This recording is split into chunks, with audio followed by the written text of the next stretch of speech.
At the beginning, we see Yuki Mifune, a trained assassin with ties to the Yakuza, watching a live news report about Bruno Diaz. Diaz, a foreign diplomat, is in Washington, D.C. for a significant agreement to lift the trade ban between Costa Verde and the USA. Just as Diaz is about to start his speech, Mifune shoots him in the head. Chaos erupts, and Mifune swiftly leaves. She has accomplished her mission. Agent John Franklin is on a call with the Secretary of State when Agent Juliet Clover informs him that they've identified a prime suspect in the shooting, Brandon Beckett. He's been tracked flying in and out of Costa Verde shortly before the attack. Franklin then instructs Agent Sarah Peterson to dispatch a private team to Beckett's residence. Beckett, enjoying a video game during his long-awaited vacation, his first in 5 years, has no idea he's become a suspect in an assassination plot and is on the verge of arrest. The sound of a hovering helicopter fills the air, followed by a sudden explosion at his door. Armed men rush in and take him into custody. Mifune reports his arrest, stating he was apprehended just meters from his house. She's been assigned to eliminate him and make it look like a suicide, but that plan is no longer viable. The alternative is to target his convoy once he's en route to a holding facility. At a CIA safe house, Franklin interrogates Beckett, who vehemently denies any involvement. Franklin points out they have his DNA, flight records, and a motive that links him to the attack. Franklin is convinced of his guilt. He's also concerned about Thomas Beckett's possible involvement. Beckett firmly denies any connection to the killing. The interrogation is interrupted by Homeland Security agent Zeke Rosenberg, who requests to speak with Beckett.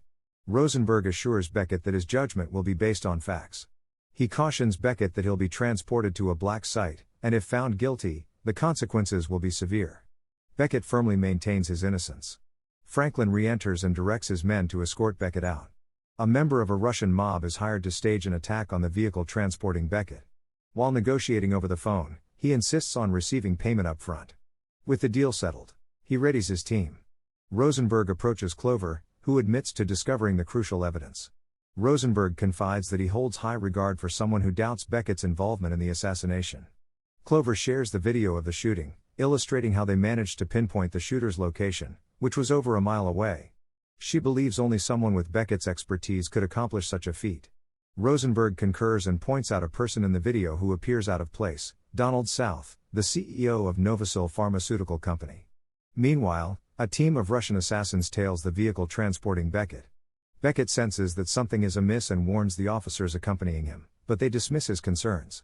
Shortly after, a truck obstructs their path while the pursuing vehicle draws nearer. The driver attempts to flee but is rammed by the other truck.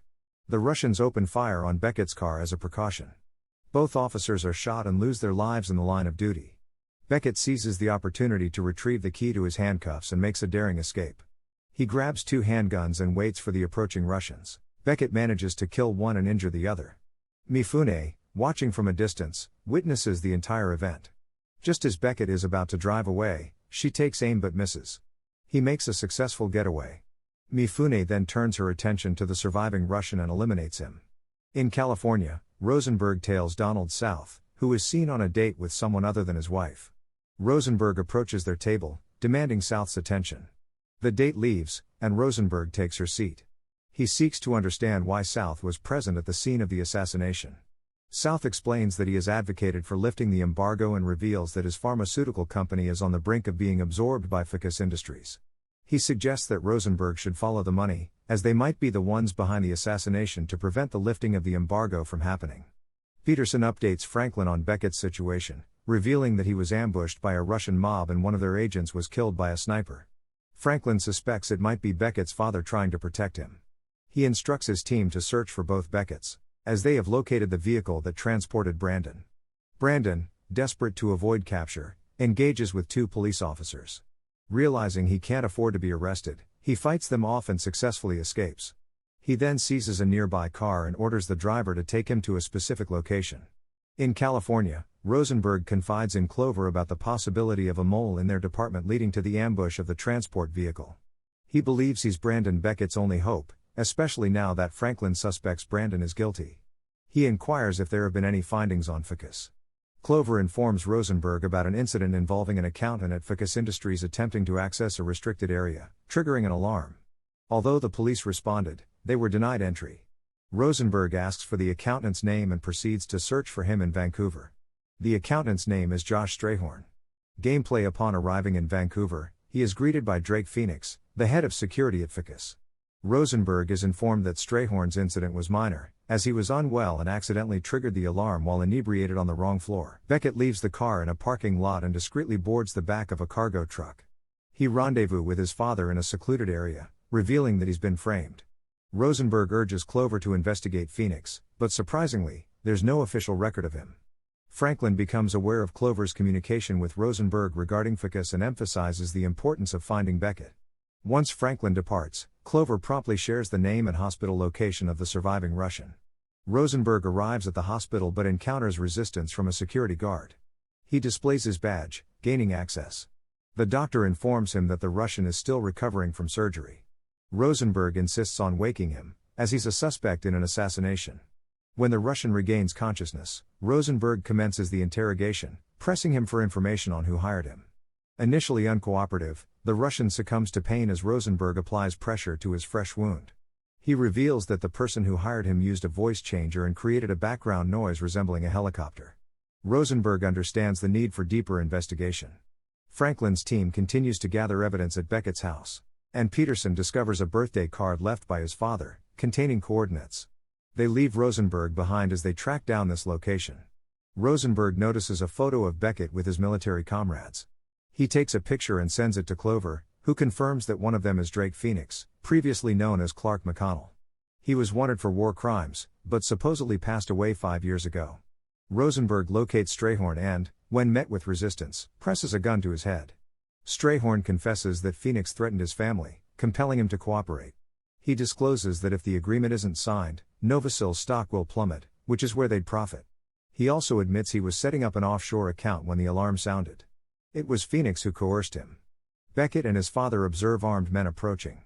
His father hands him a rifle and directs him to a tunnel.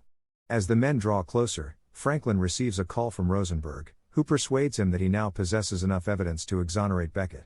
Franklin explains that Strayhorn had already confessed. Reluctantly, he ordered his men to stand down. However, gunshots ring out, and Franklin's men are systematically taken out. Beckett, who had managed to cross to the other side, hears the shots and rushes back to his dad's house. His dad retrieves a rifle and they both search for the assassin, unaware that she's watching them. Instead of shooting, she creates a diversion to escape. Beckett and his dad are determined to capture her alive, recognizing that she's the key to clearing Beckett's name. They manage to catch up with her, and just as she's about to shoot Beckett, his dad aims at her gun, allowing Beckett to close in. To their surprise, it turns out she's a woman. Beckett and his dad had been under the impression they were dealing with a man the whole time. Beckett engages in a fight with Mifune. She's skilled with various weapons and an expert in hand-to-hand combat. Beckett struggles to keep up. At one point, she manages to trap him and brings him to the ground, rendering him helpless. She reaches for a handgun to finish him off, but his father stealthily approaches from behind and points a rifle at her. It's over. She surrenders. In Vancouver, Rosenberg investigates Phoenix's residence. He finds incriminating evidence, including tickets to an island. He persuades a boat operator to take him to the island with a helipad. When interrogating the wounded Russian, he mentions struggling to hear over the noise of a helicopter. Franklin receives a call from Beckett, who informs him that the suspect is with him and willing to cooperate. Franklin advises Beckett to stay put, as his second team is already en route. Clover uncovers Mifune's background and is working on establishing a connection between her and Diaz. Franklin confirms to Beckett that they have evidence placing Mifune in Costa Verde on the day of the attack. Clover also reveals that framing an American for Diaz's death was a ploy to derail the trade agreement. This would have caused Novacil's stock to plummet, benefiting Phoenix with the help of Strayhorn. Mifune is en route to a maximum security prison. Beckett suggests a plan: let Phoenix believe she succeeded in killing him. He adds that Phoenix framing him was a way for him to seek revenge. Beckett had reported Phoenix to their superior when he witnessed him killing an innocent woman during a reconnaissance mission. Mifune calls Phoenix and informs him that she is Beckett. Phoenix sends her the address for the rendezvous. Meanwhile, Franklin plans the execution, with Beckett's dad volunteering to be the sniper. Rosenberg manages to infiltrate a residence on an island. He finds a family portrait featuring Donald South, which surprises him. Suddenly, Phoenix catches him off guard, leading to a fight. When the dust settles, Rosenberg is tied to a chair, and South reveals his motives. He knows that after the merger, he won't be needed as the CEO will come from the larger company. He also admits that framing Beckett was Phoenix's idea. Mifune arrives to deliver Beckett.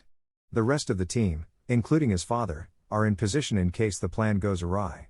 She confesses that she was hired to kill Phoenix's brother, accidentally killing his nephew in the process. Beckett and Phoenix come face to face. Phoenix demands they go inside.